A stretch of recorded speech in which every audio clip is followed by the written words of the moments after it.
ese reconocimiento. Bueno, esta presentación, como bien sabrán, no va a ser muy extensa, va a durar unos 30, 40 minutos. La idea es hacer un pantallazo general de lo que vamos a trabajar en el curso, que ya está subido a la plataforma de la escuela, en la que a lo largo de 5 módulos, con sus respectivas evaluaciones, ¿no?, vamos a profundizar en cada uno de los puntos que hoy daremos en detalle, ¿sí? Les dejo aquí un pequeño detalle de mi formación y de mi experiencia. Yo soy profesor y licenciado en Educación Física por la Universidad Provincial de Córdoba y estoy haciendo actualmente mi trabajo final de maestría en Educación Física y Deporte también en Argentina, en la Universidad Nacional de Avellaneda. Bueno, soy docente de nivel superior y universitario en diferentes carreras, en la Universidad Nacional de Rafaela, en el Instituto Superior de Educación Física BEL de Belleville, también de Argentina, y en la licenciatura en Educación Física de la Universidad Nacional del Litoral, en Santa Fe. Y en el ámbito privado me dedico al entrenamiento personal, tanto para el deporte como para la salud, ¿sí? Específicamente los contenidos que aquí vamos a trabajar tienen que ver con las materias, con algunos de los temas que trabajamos en estas instituciones, en estas cátedras de nivel superior y universitario, ¿sí? Además está decir que los aportes que aquí se explican, en su mayoría tienen, digamos, las referencias de los autores que lo proponen, y tienen algunos agregados propios de la experiencia personal que me parece que colaboran con el detalle de la presentación, ¿sí? Bueno, por favor, José Luis, si me extiendo demasiado con la presentación, la idea es que no, me avisan y voy un poquito más rápido. Bueno, ¿cuáles son los contenidos rápidamente que vamos a trabajar en este curso de 5 módulos y que hoy vamos a dar apenas un ABC de cada uno, algunas nociones conceptuales de lo que es obesidad, diabetes, diferentes tipos, fisiología aplicada, es decir, estudiar la fisiopatología, a partir de conocer qué sucede en el organismo humano cuando hablamos de obesidad y cuando hablamos de diabetes, específicamente diabetes tipo 2. Bueno, revisar un poco la investigación académica sobre el ejercicio y el ejercicio adaptado en estas poblaciones a través de distintas propuestas de entrenamiento, y a partir de allí sí revisar qué herramientas tenemos a disposición los entrenadores o los profesionales de las ciencias del entrenamiento o las ciencias del ejercicio para poder llevar adelante propuestas de intervención, que por supuesto, lo voy a decir ahora y lo voy a decir al final, van a ser, aquí vamos a ofrecer una propuesta, en el curso vamos a ofrecer algo mucho más amplio, pero siempre deben ser contextualizadas a la realidad en la que cada uno trabaja, ¿no? Ya sea que esté en un gimnasio, en el parque, en una plaza, en el mismo sistema educativo, cada uno deberá analizar específicamente su situación real y a partir de ahí tratar de trasladar algunos de estos contenidos a la propuesta real, ¿sí?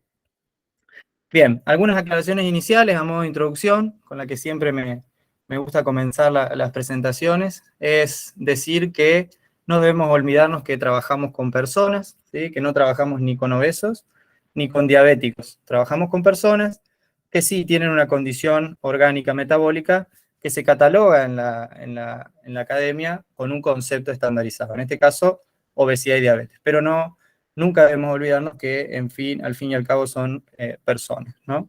Eso es un paradigma particular para trabajar.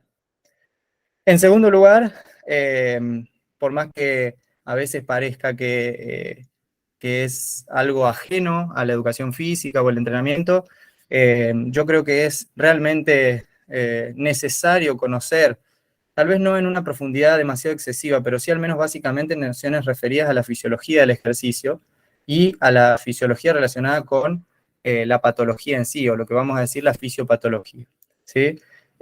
Porque eso nos va a permitir tomar mejores decisiones y tal vez no dejarnos llevar con modelos y propuestas de entrenamiento que vengan armadas, vengan enlatadas, vengan, digamos, empaquetadas de afuera, con un fin más comercial que directamente relacionado con la salud, ¿sí?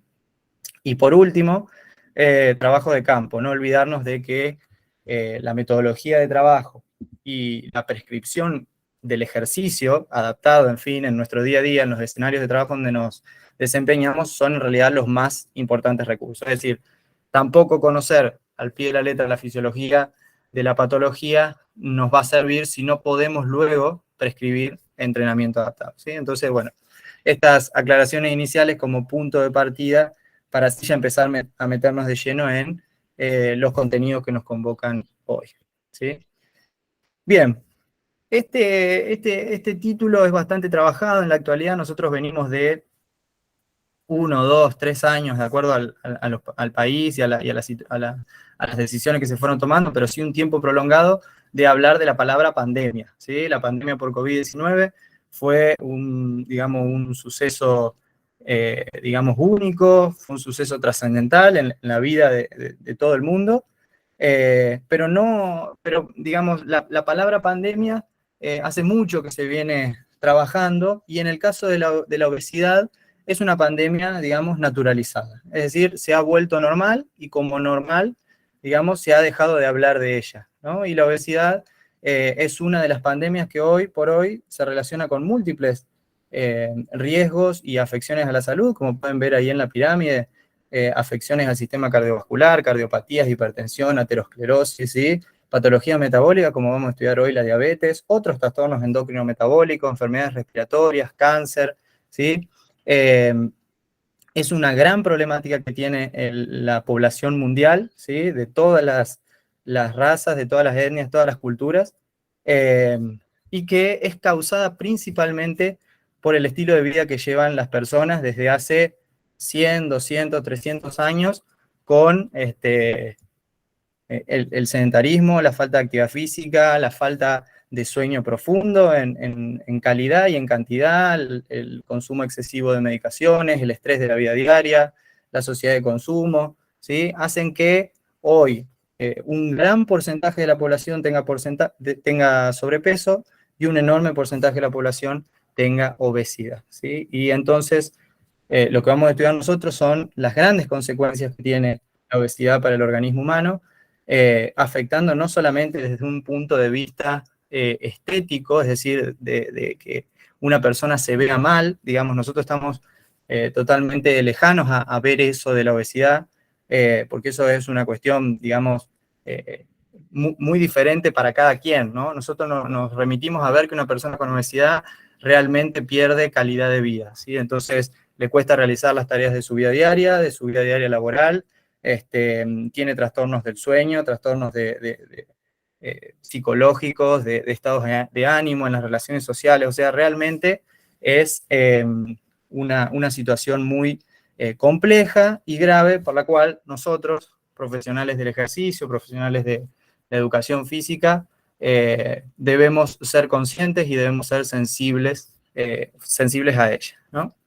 Bueno, empezamos con, digamos, terminología estándar, es decir, empezar a definir un poco de qué hablamos cuando hablamos de obesidad. Algunos términos que se pueden encontrar en la literatura científica son sobrepeso y obesidad. Sin embargo, digamos, no refieren a lo mismo. Cuando hablamos de sobrepeso nos referimos a un peso corporal que, por tablatura, ¿sí?, se considera superior al normal, ¿sí? Entonces, distintas tablas para sujetos de distintas edades en función de la estatura, ¿sí?, van a determinar si un niño, un joven o un adulto se encuentran por arriba o en la media o por debajo de su peso considerado normal, ¿sí? Cuando hablamos de obesidad ya nos referimos a cantidad de tejidos. Entonces hablamos de personas con mayor porcentaje graso, del 25% en los varones, del 35% en mujeres, para decir que una persona posee esa condición catalogada como obesidad, ¿sí? Sin embargo, cuando hablamos de obesidad dijimos que nos referimos a los porcentajes de tejido adiposo. Pero uno de los índices que se utiliza en gran medida para definir si una persona tiene infrapeso, normopeso, sobrepeso o obesidad es el índice de masa corporal. ¿Qué es el índice de masa corporal? Bueno, muchos de ustedes ya lo sabrán.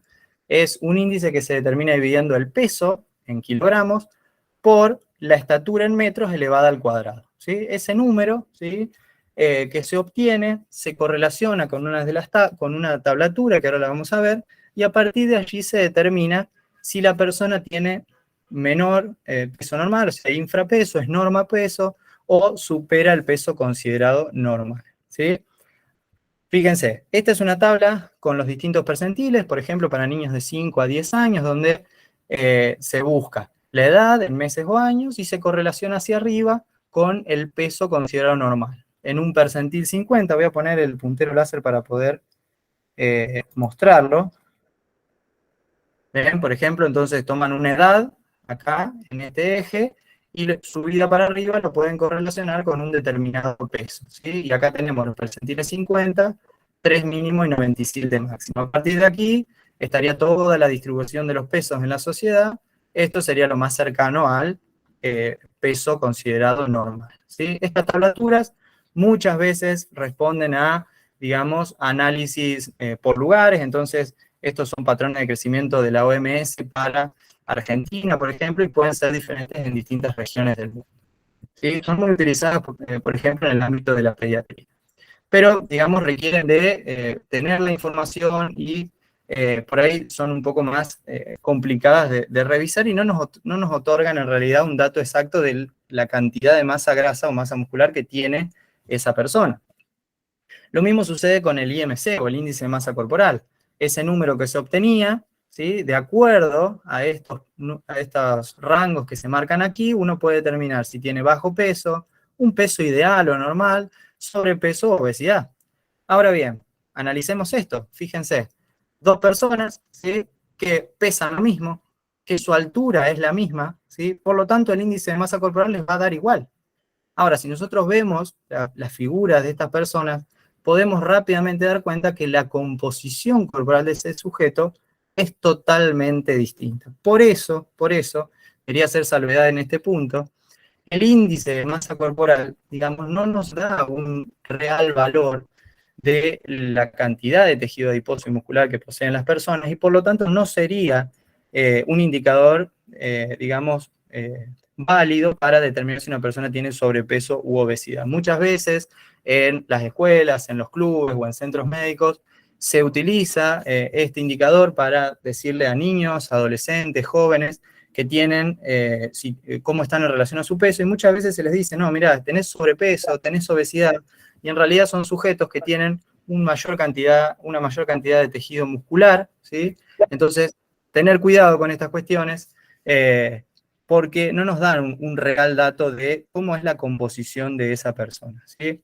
Entonces, esto, digamos, lo dejo acá a modo de detalle, sabiendo que para determinar la obesidad necesitamos saber qué porcentaje de grasa tiene la persona, tanto la balanza, que solo nos da el número del peso total, como el índice de masa corporal no serían los elementos más indicados para determinarla. Sí lo serían, por ejemplo, acá tienen una figura de una balanza que se llama bioimpedancia. La bioimpedancia es un impulso eléctrico que viaja por el cuerpo hasta distintos electrodos también en las manos, ¿sí? Y a partir de la velocidad con que el impulso eléctrico llega de un lugar a otro, estima, ¿sí? Estima bastante acertadamente la cantidad de tejido adiposo y masa libre de grasa que tiene esa persona. Entonces nos da un dato más certero de composición corporal. O bien, contratar un técnico antropometrista que pueda analizar distintos pliegues y a través de algunas fórmulas matemáticas, sí estime con mucha mayor certeza cuál es la cantidad de tejido adiposo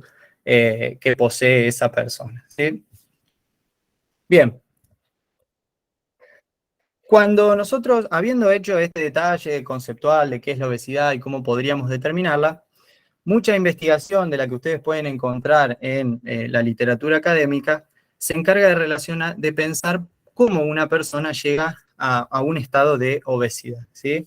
Muchísima investigación lo relaciona directamente con un papel genético, o sea, con el papel natural. Una persona tiene más predisposición o no a tener cierto biotipo corporal y por lo tanto a acumular mayor cantidad de tejido adiposo, ¿sí? Otra gran cantidad, digamos, rango de investigaciones se centró en la cantidad de alimentos que las personas consumen, pero ambas llegaron a la conclusión de que no hay datos certeros de que una persona solo por el papel natural se vuelva obesa, ¿sí? Ni tampoco han podido determinar que una persona obesa a lo largo del tiempo haya consumido tantas más calorías en relación a ingesta energética que una persona que en la actualidad es normopesa. Por lo tanto, ambos puntos de vista dejaron de relacionarse desde el siglo XXI y se comenzó a poner especial énfasis en la relación entre obesidad e hipocinesia, es decir, falta de movimiento, ¿sí? Entonces, muchos artículos se proponen decir, bueno, ¿qué es lo que sucede? Una persona va subiendo su cantidad de masa corporal, va subiendo su peso corporal y por ende empieza a dejar de moverse, o la situación es al revés, la persona deja de moverse y por ende empieza a aumentar su peso corporal y acumular mayor tejido adiposo. Bueno, en fin, estamos hablando de la historia del huevo y la gallina, ¿sí? Tantos unos como otros establecen un rol de causa directa en ambas direcciones. Por lo tanto, tal vez no lleguemos nunca a una conclusión y detenernos en analizar quién va primero probablemente nos, justamente, valga la redundancia, nos detenga, ¿sí? Entonces nosotros, como necesitamos intervenir, necesitamos ayudar a través del entrenamiento de estas personas, preferimos analizar otros puntos, ¿sí?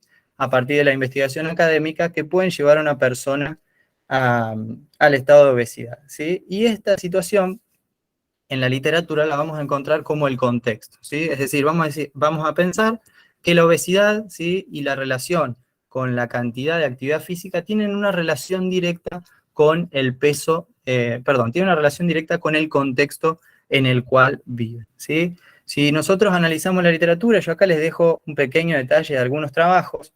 Hay muchísimos trabajos que relacionan actividad física y peso corporal, estudios con jóvenes, con adultos, con ancianos, trabajos longitudinales, incluso decir un trabajo longitudinal es una investigación que toma a un sujeto, ¿sí? Y estudia al mismo grupo de sujetos durante muchos años, ¿sí? Entonces puede observar claramente qué sucede con ellos. Y analizan la relación entre qué nivel de actividad física tienen y cómo es su peso corporal.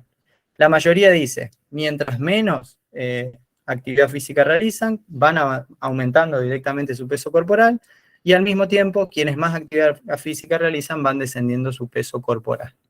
Pero todos concluyen en que estas situaciones de la relación entre actividad física y peso corporal son contexto dependientes, ¿sí?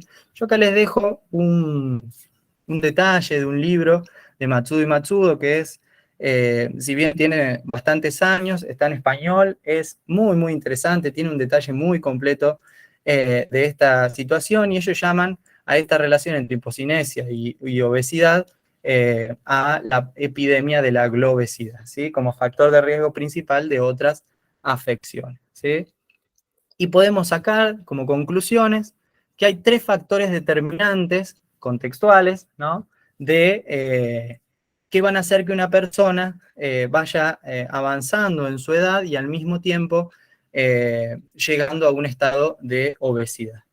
En primer lugar, hablamos del ambiente. Cuando hablamos del ambiente, hablamos de, en primer lugar, la sociedad de hoy, es decir, el rol de las industrias, la tecnología, las grandes ciudades, ¿sí? La inseguridad, que hacen que una persona en su tiempo libre tenga opciones y termine eligiendo en quedarse a ver una película o en ver una serie o en leer un libro, porque no solo son más atractivas tal vez que salir a realizar actividad física, probablemente el barrio o la ciudad en la que viven o la hora en la que tienen disponible para hacerlo no es seguro, entonces terminan eligiendo opciones de recreación hipocinéticas, ¿sí? Al mismo tiempo, esas opciones de recreación o de disfrute del tiempo libre conllevan a una mayor ingesta energética mientras se realizan, ¿sí? Fíjense, este trabajo dice el papel de la sociedad. Un individuo tiene casi un 60% más probabilidades de volverse obeso si un amigo lo hace, ¿sí? Un 40% si un hermano, un familiar directo lo hace, y casi un 40% si una pareja lo hace. Entonces, las relaciones sociales también tienen un rol determinante en que una persona se pueda o no volver obesa, ¿sí? Otro elemento que puede aparecer como factor determinante en la literatura científica tiene que ver con los hábitos, ¿sí? Fíjense, este trabajo analizó la relación entre el tipo de transportes, transportarse en automóvil o caminando. Y dice, cada hora en transporte con automóvil significa un 6% más de desarrollar aumento de peso, y al mismo tiempo, cada hora de transporte caminando significa un 6% menos de desarrollarlo, ¿sí? Es realmente alarmante. Y acá les dejo una imagen que el sábado un compañero la nombró y realmente me dio una idea porque es muy gráfica y es la de una silla, ¿no? Con la imagen de una calavera, ¿no? Como diciendo que la silla mata, ¿no? El hábito de estar sentado durante mucho tiempo. Y en tercer lugar, la investigación académica también habla de la luz artificial, ¿sí? La luz artificial hablamos de la luz azul, de pantallas, televisores, celulares, la luz LED, ¿no? Que investigan la relación que tienen con que una persona se vuelva obesa, ¿sí? Entonces, fíjense, acá les pongo 2 artículos, pero tenemos muchos más, ambos muy actuales. Dice, adultos y niños expuestos a más luz azul tienden a aumentar más su masa grasa que aquellos que no tienen tanta exposición. Y el segundo, ya como una relación indirecta, dice el sueño profundo, el descanso profundo que se ve afectado por la luz azul, influencia negativamente a la pérdida de masa grasa cuando una persona está en un plan de nutrición y actividad física, que cuando esa persona que está en el plan nutricional y de actividad física logra conciliar el sueño profundo, o sea, logra tener un sueño de calidad durante el suficiente tiempo, ¿sí? Entonces, todas estas situaciones que son relativas al contexto donde se desarrolla una persona, se consideran en la literatura académica como factores determinantes de la obesidad o de las alteraciones de su metabolismo. ¿Y por qué analizamos esto? Bueno, porque en primer lugar, cuando nosotros hablamos de ejercicio adaptado y protocolos de abordaje adaptado, tenemos que ser conscientes de que el mejor ejercicio que nosotros podemos proponer tiene carácter preventivo. Es decir, lo mejor que podemos hacer contra la epidemia o la pandemia de la obesidad es proponer situaciones que sean preventivas, es decir, que las personas no lleguen a volverse obesas. Y por lo tanto, el análisis de estas cuestiones puede ser, digamos, elementos determinantes para sensibilizar a la población y para estimular no solo a niños, también a jóvenes y adultos de diferentes edades a la práctica sistemática de actividad física como hábitos de vida, ¿sí? Muy bien. Si bien decimos todo esto, una vez que un sujeto se vuelve obeso, es importante conocer parte de la fisiología de esta alteración metabólica que se produce para proponer entonces, cuando la persona ya tiene esta condición, ejercicio adaptado, ejercicio específico para contrarrestar sus alteraciones, ¿sí? Entonces, acá hacemos un pequeño detalle de lo que es el metabolismo de los lípidos y vamos a hacer mención a algunas situaciones particulares de la obesidad y la diabetes, ¿sí? Fíjense, estos son unos gráficos que en su momento algún alumno realizó para una presentación en clase y amablemente le solicité porque me parecen más que simples para entender eso que hemos estudiado en las carreras de formación inicial, simplemente, y que en la cultura, perdón, en el análisis tradicional de la obesidad, principalmente del siglo XX, se trasladó como si lo que sucede en un organismo de un sujeto normopeso o deportista sucediera de igual manera en un sujeto con obesidad o con alteraciones de su metabolismo, ¿sí? ¿Qué es lo que estudiamos en cualquier libro de fisiología o de bioenergética? Bueno, en el metabolismo de los lípidos llegan al intestino, donde son absorbidos en forma, aquí se vende, en forma de kilomicrones, llegan al torrente sanguíneo. ¿Y qué hacen? Ante una gran presencia de kilomicrones en el torrente sanguíneo, se activan estas lipasas, la lipoproteína lipasa adiposo muscular. ¿Qué va a hacer estas lipoproteínas? El proceso denominado lipogénesis, es decir, formación de tejido adiposo, ya sea en el tejido adiposo subcutáneo como en el tejido adiposo intramuscular, ¿sí? Donde se genera un reservorio de lípidos susceptibles de ser utilizados ante alguna situación que el organismo detecte, ¿sí? ¿Qué puede suceder? Ante una situación de actividad física, dentro del tejido adiposo, tanto subcutáneo como muscular, tenemos otras lipasas, las lipoproteína lipasa, hormonas sensibles. Estas lipasas lo que hacen es el proceso contrario, es decir, la ruptura, ¿sí?, de triglicéridos, de triacilgliceroles, proceso denominado lipólisis. ¿Qué se genera? Ácidos grasos libres y alcoholes. Los alcoholes van a distintos órganos para formar nuevamente glucosa, y los ácidos grasos van al tejido muscular activo para ingresar a la mitocondria, producir beta-oxidación y así generar una gran cantidad de ATP o de energía que permita cumplir las funciones musculares necesarias, ¿sí? Ese procedimiento, ese circuito metabólico que nosotros estudiamos, o que muchos de ustedes estudiaron en distintas carreras, como bioenergética, es correspondiente a un organismo cuyas funciones metabólicas son normales, ¿sí? O un sujeto que no posee una excesiva cantidad de tejido adiposo, ¿sí? No tiene alterado su metabolismo. Ahora bien, perdón, me había olvidado de esta. Bueno, cuando el ácido graso llega al tejido muscular, se junta con una coenzima A para formar acil-CoA, ¿sí? Acá tenemos la carnitin palmitoyltransferasa que permite el ingreso de la acil-CoA. Luego la beta-oxidación, que no es más que este acil-CoA, digamos, separarlo en pares, un segmento A y B, ¿sí? Por eso se llama beta-oxidación, ¿sí? Juntarlo con otra coenzima A y formar el acetil-CoA, que entra así al ciclo de Krebs y a la cadena respiratoria, ¿sí? Esto es básicamente la fisiología la bioenergética del metabolismo de los lípidos, ¿sí? Ahora, cuando nosotros hablamos de sujetos con obesidad, nosotros hablamos de un organismo cuyo metabolismo está alterado. Entonces, a todo este proceso fisiológico que hablábamos recién, le tenemos que sumar que desde la década del 90, ¿sí?, se vienen estudiando una serie de proteínas llamadas citoquinas, ¿sí? Las citoquinas son péptidos, son proteínas que funcionan para regular el metabolismo, ya sea, digamos, de manera productiva, de manera positiva o de manera negativa en situaciones, y se las nombra de acuerdo al tejido del cual provienen. Por eso podemos hablar de adipoquinas o lipoquinas cuando son liberadas por el tejido adiposo. Podemos hablar de mioquinas cuando son liberadas por el tejido muscular, de hepatoquinas cuando son liberadas por el hígado, de osteoquinas cuando son liberadas por el tejido óseo, y así las distintas citoquinas que son liberadas por los distintos sistemas orgánicos u órganos, ¿sí? Fíjense, acá hay una fotito, ¿sí? Esta imagen que les muestra que un tejido adiposo normal, ¿sí?, en un sujeto normopeso, libera, ¿sí?, adipoquinas, ¿sí?, antiinflamatorias.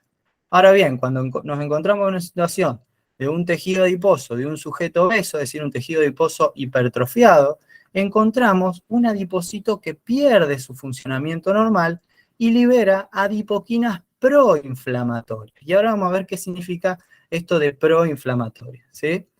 Cuando nosotros hablamos de adipoquinas proinflamatorias, hablamos de un estado general de inflamación que se genera, ¿sí?, que se genera por el exceso de reserva energética, ¿sí?, que va a generar una serie de desequilibrios químicos que alteran todas las rutas metabólicas.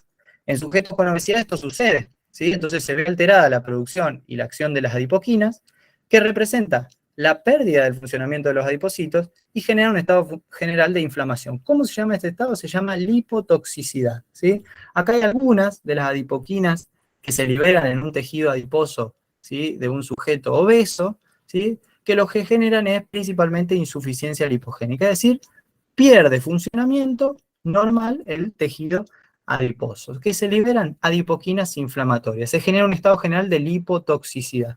En un estado de lipotoxicidad, todas las rutas metabólicas, bioenergéticas que nosotros podemos estudiar en un sujeto normopeso no se producen de igual manera, ¿sí? Y esta es la clave para entender la fisiopatología de la obesidad, ¿sí?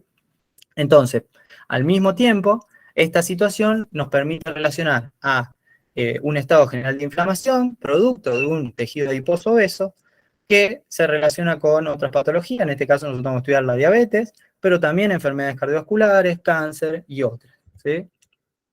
Fíjense, acá hay un ejemplo de una adipoquina, ¿sí? Nosotros en el curso, en los distintos módulos, vamos a estudiar muchas más de ellas, pero esta es una que tiene relación directa con la resistencia a la insulina, ¿sí? Fíjense, se llama leptina. Ahí tienen una pequeña imagen con distintas funciones de la leptina, liberada cuando el adipocito está en condición normal, ¿sí? Fíjense, acá dice, está relacionada con el metabolismo anabólico, se relaciona, ahora vamos a ver en otra imagen, con el crecimiento muscular, ¿sí? Está presente tanto en el tejido muscular como en el tejido adiposo, y hay quienes poseen una sobreexpresión de un gen, que es este que está acá arriba, que termina generando una situación de resistencia a la leptina. Fíjense que acá una de las funciones que tiene la leptina es disminuir la secreción de la insulina estimulada por la glucosa, ¿sí? Al mismo tiempo, fíjense, las personas con obesidad poseen una sobreexpresión de este gen que yo les decía anteriormente en sus músculos esqueléticos. Por tal razón, esta situación colabora con el deterioro en la síntesis muscular. Fíjense, la persona con obesidad, ¿sí? Esta flechita con ese ion significa resistencia, ¿sí? Es decir, se opone a la leptina, resistencia a la leptina. ¿Con qué está relacionada la leptina? Con la proliferación, ¿sí? La diferenciación y el crecimiento muscular. Por lo tanto, por esta razón se podría explicar de cierta manera por qué las personas con obesidad, ¿sí? Y diabetes poseen un tejido muscular, poseen una condición de sarcopenia, es decir, un tejido muscular deteriorado, pierden masa muscular, ¿sí? Pérdida de sarco, viene de sarcómeros, pérdida de masa muscular. ¿Qué es la masa muscular? Bueno, en líneas generales es lo que te permite realizar las actividades de tu vida diaria, ¿sí? Las actividades de tu vida diaria laboral, y ni hablar de la actividad de la vida diaria deportiva.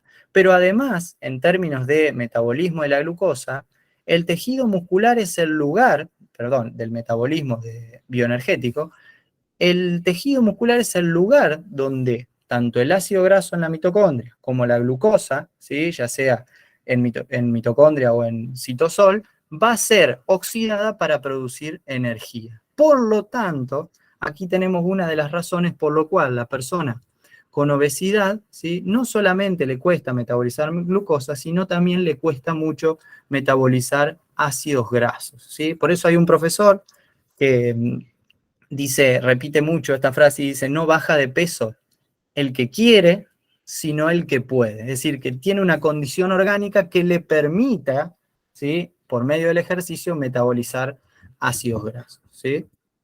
Fíjense, estas son otros de los elementos de la lipotoxicidad, es decir, cuando hay una acumulación excesiva de tejido adiposo intramuscular, empezamos a encontrar una presencia, digamos, alta de estos elementos, se llaman ceramidas. ¿Qué hacen las ceramidas? Tienen una acción negativa, deleteria, sobre distintos elementos, la mitocondria, el retículo sarcoplasmático, el núcleo celular, y alteran el funcionamiento normal. Ahora fíjense, las ceramidas tienen una vía de inhibición sobre la AKT. Es decir, nosotros no vamos a profundizar ahora, sí en el curso, sobre vías de señalización muscular, pero sí vamos a decir que AKT, ¿sí? Es una vía molecular que lo que va a hacer es trabajar sobre la señalización de los GLUT4. ¿Y qué son los GLUT4? Son los receptores que se encuentran dentro de la célula muscular que permiten el ingreso de glucosa a la célula para ser metabolizada.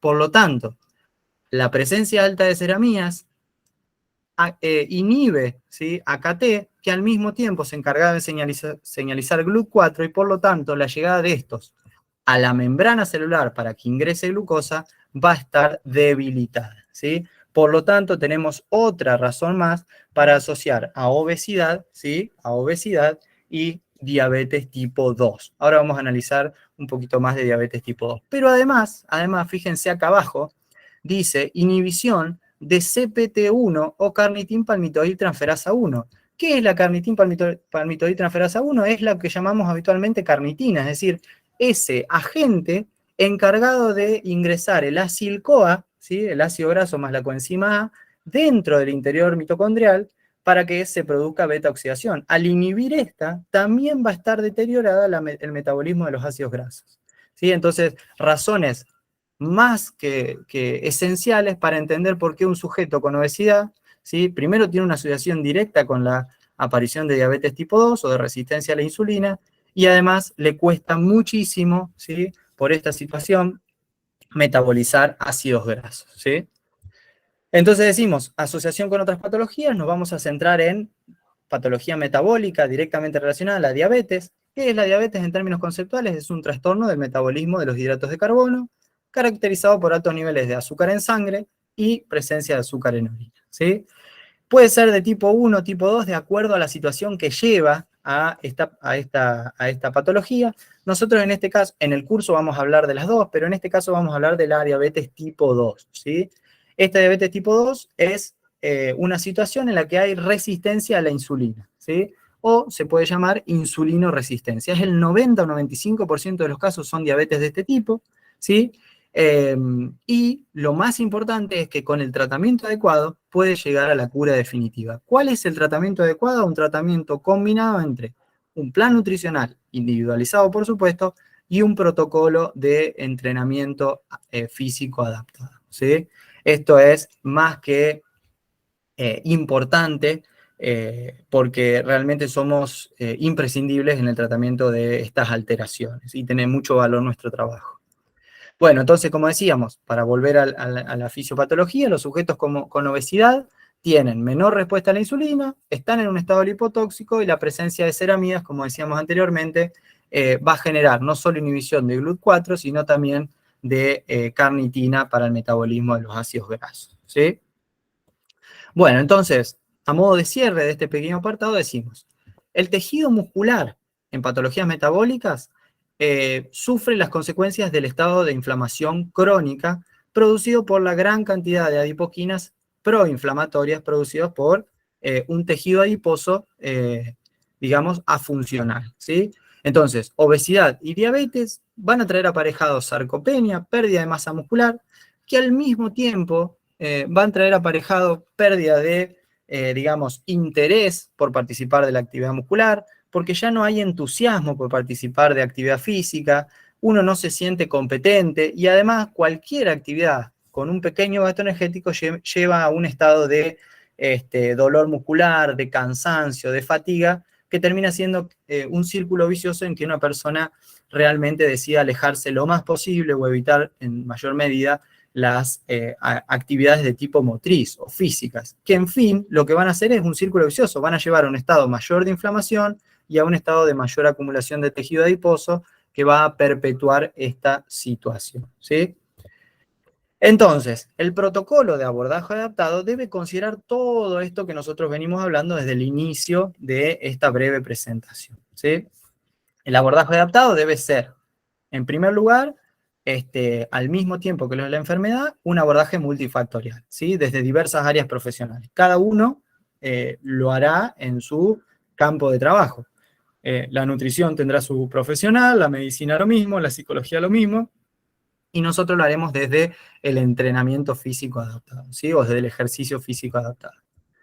De más está decir que no solo va a proveer beneficios en términos biológicos, orgánicos y estéticos, sino también, y lo más importante, efectos psicológicos, cognitivos, que llevan a largo plazo a un mejor bienestar y una mejor calidad de vida, ¿sí? Es importante entender, nosotros hablamos en este caso del abordaje desde el entrenamiento físico, que no todas las personas responden de igual manera, y que las personas deben ser conscientes de que el plan de abordaje más adecuado siempre es a largo plazo, ¿sí? Siempre es a largo plazo. ¿Por qué? Porque al mismo tiempo que estos cambios, estas alteraciones metabólicas no se producen de un día para el otro, ¿sí? Se producen durante muchos años de hábitos y de conductas o de vivir una situación que lleva al estado de obesidad y diabetes, el plan de entrenamiento debe contrarrestar estas adaptaciones que se generaron y por lo tanto también necesita de un cierto tiempo de trabajo. De todo modo, siempre lo mejor es fomentar el hábito o fomentar el entrenamiento como un hábito más de vida y que se pueda perpetuar a lo largo de todo el ciclo vital, ¿sí? Bueno, ya llegando al final y empezando a hablar un poco más de lo que nos interesa generalmente a los entrenadores, hablar de las herramientas, es decir, qué tenemos a disposición entonces para trabajar con estos sujetos que tienen un metabolismo alterado, que les cuesta metabolizar ácidos grasos, que la respuesta a la insulina es menor. Bueno, hay tres elementos que van a resultar claves como herramientas de trabajo. En primer lugar, aumentar lo que se llama el NEAT, aumentar la actividad física diaria. Una herramienta interesantísima es los protocolos o los objetivos de actividad física acumulada, que es trabajar por objetivo, es decir, bueno, a lo largo del día hay que sumar 20 minutos de actividad física de cualquier tarea, la actividad física a elección. Pueden ser en 4 periodos de 5 minutos que vos quieras, es decir, estás trabajando 4 veces durante las 8 horas de trabajo, tenés que dar, no sé, 2 vueltas a la cuadra. Entonces, sumás a lo largo del día pequeños momentos de actividad física que acumuladas a lo largo del día aumenten la actividad física diaria, aumenten el gasto energético diario. ¿Sí? Esta es una primera herramienta que en este tipo de población sirve mucho para generar no solo el hábito, sino la adherencia al plan de actividad física. En segundo lugar, el entrenamiento de la fuerza. El entrenamiento de la fuerza es hoy por hoy un recurso imprescindible, ¿sí? Veníamos diciendo que el tejido muscular es el lugar donde se va a producir el metabolismo de los sustratos energéticos y por lo tanto un tejido muscular deteriorado es un organismo que no tiene posibilidades de recuperarse. Entonces el entrenamiento de la fuerza para mejorar la cantidad de masa muscular y al mismo tiempo la función muscular va a ser determinante en el abordaje adaptado, ¿sí? De más está decir que además la propia contracción muscular, ¿sí? Produce la liberación de proteínas o de mioquinas antiinflamatorias. Muchas son las mismas que libera el tejido adiposo, pero con funciones antiinflamatorias. Por eso van a ser determinantes en contrarrestar el estado de lipotoxicidad que hablábamos anteriormente. Y en tercer lugar, que es la prescripción tradicional y que ya vamos a indagar un poquito de qué es lo tradicional y qué es lo que se propone en la actualidad, el entrenamiento de la resistencia, ¿sí? Sin embargo, vamos a decir, al principio, en el inicio del plan de actividad física, no es la recomendación, ¿sí? Aunque los estudios muestran que hay buenos resultados con entrenamiento de la resistencia de tipo MIT, que sería entrenamiento continuo de intensidad moderada, y de tipo HIIT, que es entrenamiento fraccionado de alta intensidad, ¿sí? Y acá nos vamos a detener un poquito nada más. En el curso hacemos un gran detalle de lo que sucede con ambos tipos de protocolos desde la investigación académica. ¿Qué pasa con cada uno de ellos, ¿sí? Cuando nosotros analizamos las fuentes de energía, ¿sí? del metabolismo energético en cualquier libro de fisiología, nosotros podríamos decir, bueno, ejercicio físico de baja intensidad, del 30% del consumo de oxígeno para abajo, menos, el uso predominante es de lípidos, ¿sí? Pero al ser de baja intensidad, no hay un gran consumo, ¿sí? energético. Ahora bien, cuando hablamos de alta intensidad, estamos en la zona de máximo consumo energético, cuando las fuentes que se utilizan son los sustratos de lípidos, ¿sí? Subcutáneos e intramusculares, ¿sí? Entonces, de alguna manera, nosotros podríamos decir, bueno, el ejercicio más indicado sería el lugar donde mayor cantidad de sustrato energético se utilizan cuando vienen de fuentes adiposas. Y cuando hablamos de alta intensidad, que serían los trabajos HIIT, ¿sí? Es decir, del 70 al 80% del consumo de oxígeno hacia arriba, las cantidades de lípidos utilizadas son muy pocas y lo que más se utiliza es glucosa y glucógeno muscular, ¿sí? Entonces, ¿qué hizo la creencia tradicional? Bueno, estudió esta fuente de energía y dijo, para todos los sujetos que deseen mejorar su perfil metabólico, el entrenamiento moderado, ¿sí? El entrenamiento de intensidad moderada y de lógica continua, ¿sí? Va a ser el más indicado para estimular el descenso de masa grasa, ¿sí? Ahora bien, yo les pregunto en función de lo que hemos venido viendo. ¿Esto sucede de igual manera en sujetos con alteraciones metabólicas, con obesidad y diabetes, en estados de lipotoxicidad, con alta acumulación de ácidos grasos intramusculares, ¿sí? Con un tejido adiposo afuncional? Bueno, la respuesta es no. Es necesario entender que esta utilización que decíamos anteriormente de sustratos es característica de un sujeto normopeso o deportista y que no se produce igualmente en estado de inflamación crónica. En los sujetos con obesidad, el organismo se encuentra afectado por una enorme cantidad de lipoquinas que alteran todas las rutas metabólicas, ¿sí? De los ácidos grasos y el circuito de la insulina y glucosa, perdón. Entonces, en esta situación, las posibilidades de utilizar grasa con entrenamiento moderado, ¿sí? De lógica continua, ¿sí? Son muy reducidas con respecto a un sujeto normopeso. ¿Se entiende? Por eso es que decíamos anteriormente, no es capaz de descender su masa grasa aquel que quiere, sino aquel que puede, ¿sí? Por eso el protocolo que nosotros proponemos es diferente. Ahora bien, yo le pregunto, bueno, entonces, ¿el HIIT es la herramienta milagrosa? Bueno, ¿qué dice la ciencia sobre eso? En el curso nosotros hacemos un análisis de muchísimos trabajos que en la actualidad, como es un protocolo, digamos por decirlo, de moda, tienen una gran cantidad de observaciones en la investigación académica. ¿Qué se dice habitualmente? Bueno, que el HIIT es un método por excelencia para la oxidación de ácidos grasos en comparación con las prescripciones tradicionales de entrenamiento continuo. Y yo les voy a decir que no es así, que la investigación no aporta resultados contundentes, que digan, sí, HIIT aporta mayor descenso de masa grasa que MICT, eso no es cierto. Y también se afirma que el entrenamiento HIIT no puede combinarse con fuerza, que decíamos anteriormente que era uno de los puntos fundamentales, porque hay un efecto de interferencia y no se generan las adaptaciones necesarias. Y yo les voy a poner otro cartelito de que no es cierto, el efecto de interferencia no sucede, ¿sí? Todo esto no viene porque, digamos, se los digo yo, es la investigación y los resultados que, bueno, por la extensión de este webinar no nos detenemos a observar, ¿sí? Quienes accedan al curso completo van a poder tener ahí un detalle, aunque pueden hacer una investigación personal y encontrarse con estos resultados que la academia hoy en la actualidad propone, ¿sí? Entonces, ¿por qué razón propondríamos HIIT? ¿Sí? Anteriormente decíamos que entrenamiento de resistencia podría ser MIC o HIIT. ¿Por qué razón lo propondríamos? Sí, no es un método eficaz para la oxidación de ácidos grasos, ¿sí? Y si además, desde la cultura tradicional, no ataca directamente a los ácidos grasos, sino a los glúceos. Bueno, las razones son dos. El HIIT, por la alta intensidad, ¿sí?, de sus esfuerzos, va a producir dos efectos benéficos para el metabolismo de los ácidos grasos.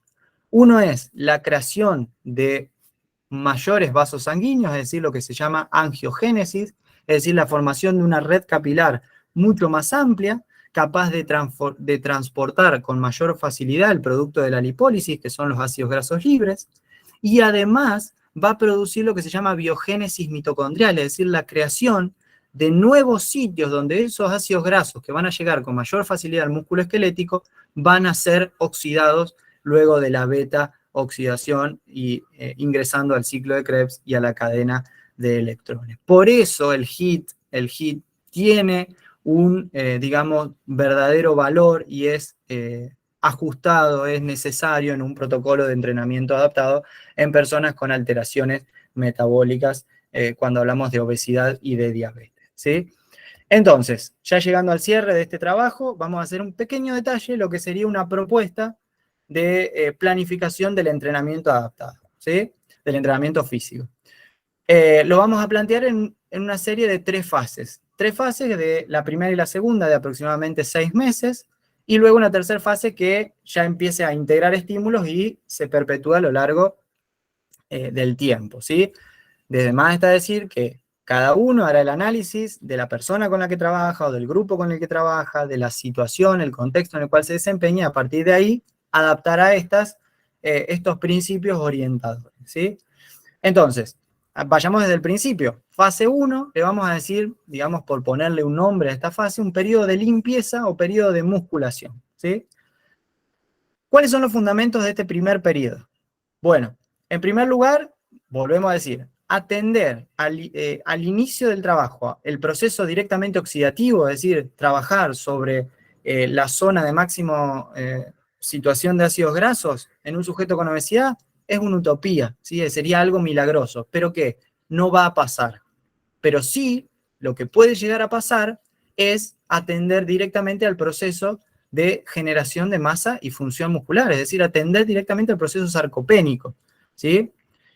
¿Cuáles son las herramientas entonces en esta primera etapa? Bueno, el entrenamiento de la fuerza. ¿Dónde vamos a hacer foco? En miembros inferiores. ¿Por qué? Porque es una de las zonas que mayormente se ve debilitada y en la que muchas veces en sujeto con obesidad, producto de la carga constante de un alto peso corporal, puede llevar en articulaciones como la rodilla, los tobillos y la cadera de osteoartritis o artrosis, ¿sí?, o debilitamiento de las carillas articulares que generan cierto dolor y que con entrenamiento de la fuerza a largo plazo tienen muy buenas adaptaciones. Entonces, entrenamiento de la fuerza. ¿Con qué lo vamos a completar? Desde el inicio, todos los trabajos, bueno, podemos incluir trabajos de flexibilidad, de movilidad, de estabilidad y trabajos posturales, ¿sí? Objetivos. aumento del tejido muscular y de la función muscular, y aumento de la capacidad de trabajo, para que, llegado al momento, podamos proponer otras herramientas. ¿Cuánto se proponemos? Y al menos 5 o 6 meses. Acá yo les puse inicio hasta el sexto mesociclo, entendiendo que cada mesociclo es un mes de trabajo, ¿sí? Esto puede ser más o menos de acuerdo a la persona y las adaptaciones que vaya logrando, ¿sí? Pero más o menos necesitamos un gran periodo de tiempo para que adaptaciones se generen de modo crónico y permitan luego responder a los nuevos estímulos que vamos a generar, por ejemplo, en la fase 2. La fase 2 le decimos periodo de construcción o génesis mitocondrial y vascular, ¿sí? Entonces, fundamentos de este proceso. Bueno, la adaptación generada en los primeros 6 meses con entrenamiento de fuerza, movilidad, estabilidad y postura, ¿sí? Permite introducir ahora el trabajo de gran intensidad, ¿sí? Como segunda gran herramienta, ¿sí? Que nos va a permitir llegar a la zona de oxidación. ¿Por qué? Porque aún atender a la oxidación es una utopía. ¿Por qué? Porque falta red vascular que permite transportar los ácidos grasos, los productos de la lipólisis, y falta lugares, o sea, mitocondrias, lugares donde oxidar o producir beta oxidación, ¿sí? ¿Qué herramientas tenemos? Bueno, tenemos, además del entrenamiento de la fuerza, que no lo vamos a dejar de trabajar, además de los trabajos de movilidad, estabilidad y posturales, añadimos trabajos de HIIT o entrenamientos intervalados, fraccionados de alta intensidad, ¿sí? ¿Los combinamos con fuerza? Por supuesto que los combinamos con fuerza, porque dijimos anteriormente que los efectos de interferencia en esta población no se producen, ¿sí? Objetivos, entonces, aumento de capilares y de mitocondrias, y aumento de la capacidad de circulación y oxidación de ácidos grasos. Duración, séptimo al 12º mesociclo, ¿sí? Más o menos llegamos al primer año de trabajo, ¿sí? Ya vamos llegando al final, ¿sí? Les pido que me escuchen unos minutos más, nada más. Fase 3, entonces ya tenemos una persona con un gran nivel de fuerza muscular, de tejido muscular, tenemos un sujeto que ha generado adaptaciones relacionadas con la red capilar y con la creación de nuevas mitocondrias. Entonces ahora sí podemos atender, ¿sí?, al trabajo específicamente oxidativo, es decir, a la postura tradicional, entrenamiento continuo, cuya fuente energética principal son el tejido adiposo, ¿sí? Entonces, ¿qué herramienta tenemos? Seguimos con fuerza, seguimos con HIIT y los trabajos de movilidad, estabilidad y posturales, y si añadimos estímulos aeróbicos dependientes en la zona de máxima oxidación de ácidos grasos. ¿Cuáles son los objetivos? Aumentar la lipólisis y el transporte de ácidos grasos y aumentar la oxidación de ácidos grasos. Duración, desde el 13º mesociclo, o sea, a partir del primer año, en adelante podemos empezar con las múltiples combinaciones que a ustedes se les ocurran, donde haya fuerza, HIIT y trabajo, principalmente, como le llamamos en el habla coloquial, aeróbico, ¿sí? Fíjense, acá les dejo una imagen, ya como para ir cerrando con un chiste. El último punto a aclarar en este tercer avance del proceso adaptado es la necesidad de seguir realizando estímulos puros de fuerza y HIIT. Por eso le pongo integrar estímulos, que permitan mantener las ganancias en el tiempo mientras se avanza con la fase de oxidación. Esta podría ser una estructura que yo les dejo. En el curso analizamos cada una de las fases con mayor detenimiento, ejercicios tipo, sesiones de trabajo y demás. Acá les dejo un pequeño enlace, un pequeño detalle de cómo podrían ser estímulos puros de fuerza, ¿sí? Fuerza combinado con HIIT y fuerza combinado con entrenamiento moderado.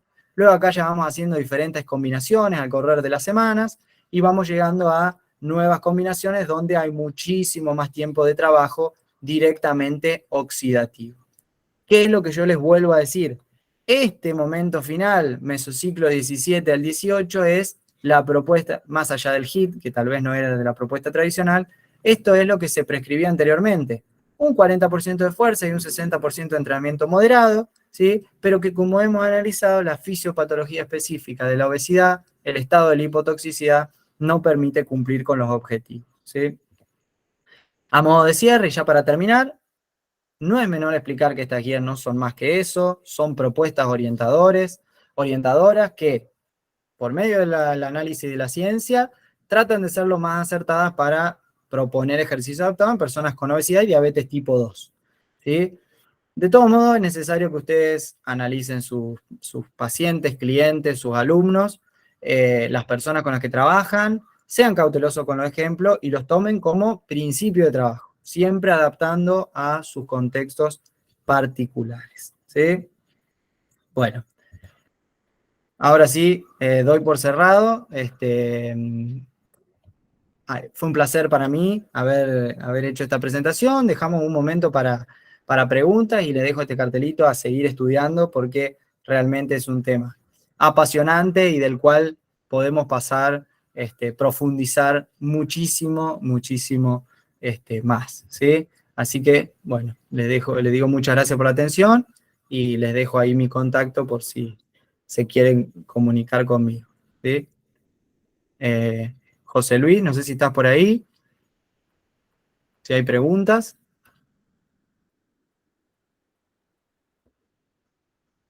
Yo voy saliendo de la pantalla compartida. Bien, excelente tu encuentro, tu compartir, Joaquín, realmente muy interesante, muy focalizado en las necesidades que tenemos hoy en día existentes, ya sea con nuestros socios, clientes, alumnos.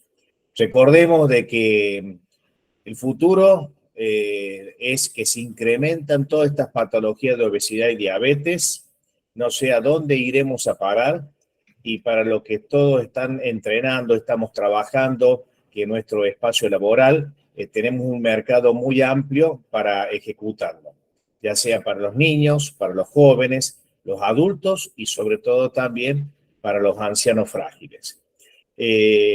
Gracias, Joaquín.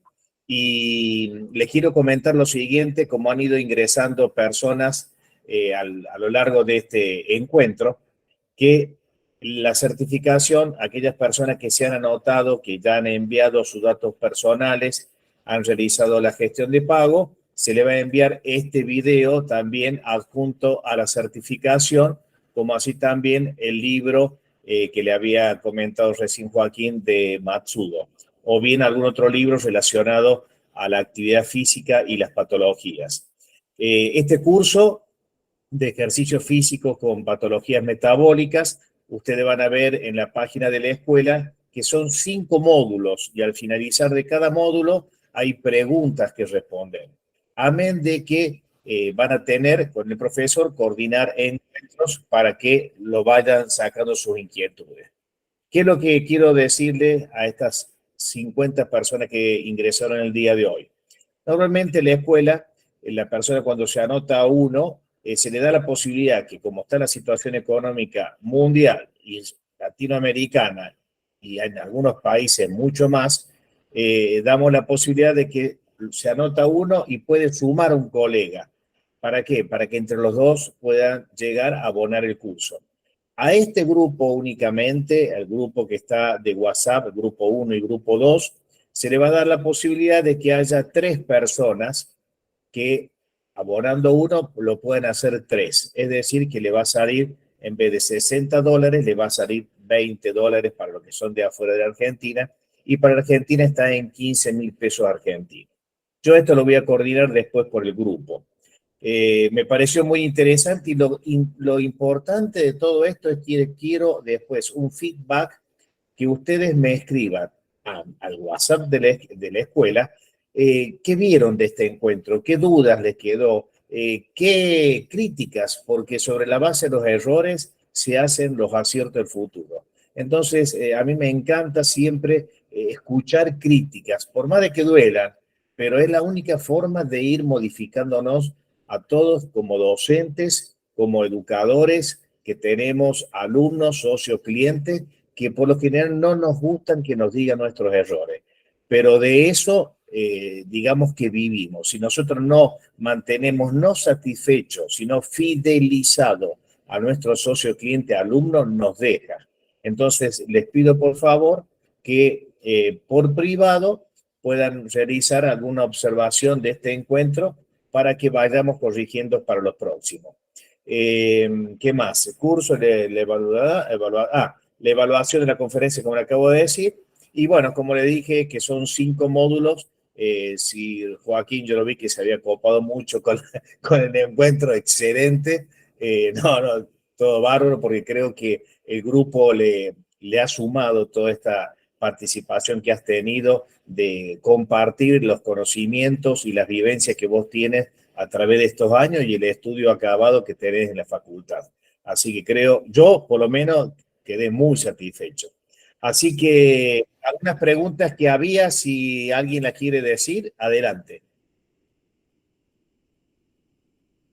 Voy a ver si está escrita alguna acá. Si podría explicar de vuelta lo del HIT, Joaquín, había preguntado Rodolfo Helio Cortés. Bueno, ¿qué cuestión particular del HIT? Digamos, el concepto concretamente del HIT y algún otros tips nada más, porque si no el HIT es Bien. un libro, es un libro, así que... Tal cual. Rápidamente, HIT, podemos decir, entrenamiento fraccionado implica que, digamos, dentro de la carga de trabajo, la pausa es un componente más de la carga. Es decir, vamos a un ejemplo concreto. Te parás en un cono y corres hasta otro cono a 5 metros o a 10 metros, lo máximo, lo más rápido que podés, y volvés y luego descansás 20 o 30 segundos y lo volvés a hacer. Rápidamente vas y volvés. Eso es un entrenamiento de carrera fraccionado, de alta intensidad porque lo hago lo más rápido que puedo, ¿sí? Lo mismo podría ser sobre una bicicleta, sobre un elíptico o con algún circuito de ejercicios de sentadillas, lagartijas, etc. Eso habitualmente se relaciona con la intensidad de trabajo a partir de una escala de fuerza percibido, donde uno dice del 1 al 10 qué nivel de esfuerzo le parece ese trabajo, ¿sí? Entonces diríamos un nivel de esfuerzo 8, 9, 10, muy duro o máximo. Y si uno analiza con un biomarcador, por ejemplo, lactato, decimos que el HIIT trabaja a partir del umbral anaeróbico o el segundo umbral de lactato, ¿sí? Que es a partir del 85% del máximo consumo de oxígeno. Los beneficios que nos da el HIIT en el descenso de masa grasa son que produce dos adaptaciones claves. Más vasos sanguíneos para llevar ácidos grasos y más lugares de oxidación, que es donde el ácido graso entra para ser metabolizado y producir energía, ¿sí? Es la única forma de descender el tejido adiposo, tal vez no lo dije, pero no es ni transpirando, ni poniéndose más abrigo, ni nada por el estilo. La única forma de que el tejido adiposo se utilice es usarlo como sustrato energético. Sí. Así que bueno. Joaquín, muchas gracias. Y te preguntaban sobre el entrenamiento concurrente, Eduardo Aguirre. Sí, tal cual. Para patología metabólica, el entrenamiento concurrente, que es mezclar, combinar fuerza y resistencia, ¿sí? La forma en que lo combinás es justamente, la idea es proponerlo con estas ideas que yo les... Pero sí, es entrenamiento concurrente. Bien. Jesús ha levantado la mano. Adelante, Jesús. Buenas noches, profesor Joaquín. Buenas noches. Bueno, muchísimas gracias. Estuvo muy buena la conferencia. Mi pregunta es la siguiente. ¿Cómo es el manejo de las cargas con las personas de obesidad? O sea, ¿cuántas series, repeticiones, intensidades más o menos manejan? Si bien tiene que haber una evaluación cada persona diferente, ¿no? También habló sobre el entrenamiento concurrente, sobre la fuerza, la fuerza y el entrenamiento cardiovascular.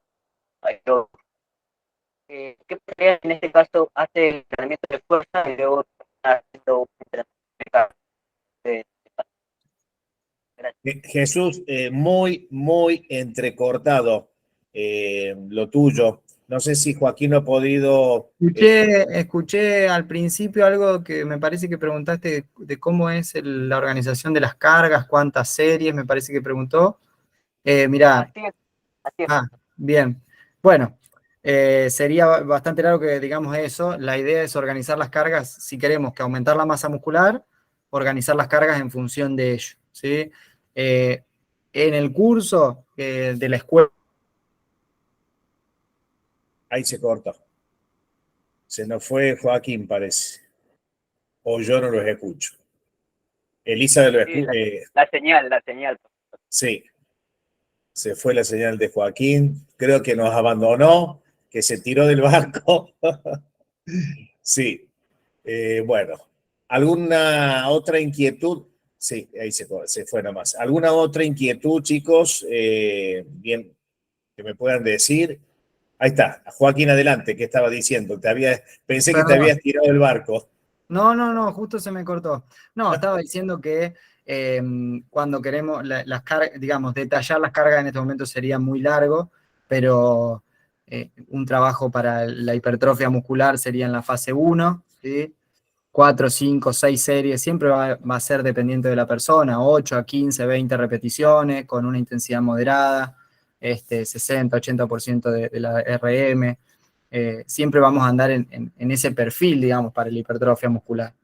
De todos modos, en la actualidad, no me quiero extender en esto, pero la utilización de todo el rango de repeticiones completo, desde las muy cercanas a la repetición máxima hasta cercanas a 20, 30 RM, también tienen efectos beneficiosos para la hipertrofia muscular. Así que en esta población, y ¿qué quiero decir en esta población que generalmente no es deportista, tiene poca experiencia, realmente detenernos en si son 4 o 5 series, 8 o 12 repeticiones, no tiene mucho sentido porque muy fácilmente o mucho más que un deportista entrenado van a mejorar su masa muscular, justamente porque son sujetos sedentarios, hipocinéticos. Entonces, pero de todos modos, bueno, en el curso hay un detalle mucho más profundo con ejemplos de prescripción de cargas. ¿Sí?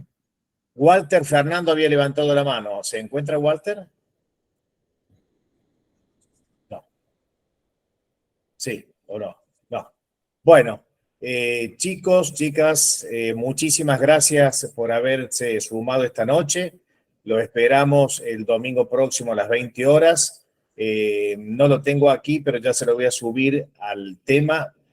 Tendría que buscar, que lo da el licenciado Daniel Castro. Sobre todo es el tema de aprendizaje en escuelas primarias con los alumnos de nivel primario y secundario, si no me equivoco. Están agradeciéndote este encuentro, Joaquín, por el medio del chat. Un placer.